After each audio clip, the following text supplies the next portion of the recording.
Ça veut dire que, c'est plus qu'évident qu'il faut être, informé de ce qui se passe autour de nous dépendamment du type de métier, dans lequel on est.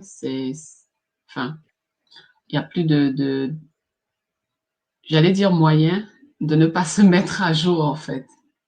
Sinon on devient complètement, largué par, ce qui se passe autour de nous, C'est avec, sûr que, l'avènement de l'intelligence artificielle. effectivement, je vais aller un peu plus loin là, encore, Eleonore, par rapport à ce que tu viens de dire. En écoutant tout ça, et j'ai vu ta réaction, moi aussi, n'est-ce pas?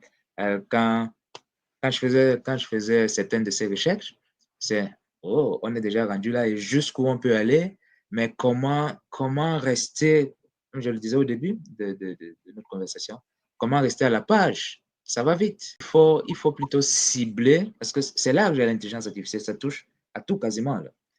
Il faut cibler un secteur, une Mmh mh. niche, son domaine.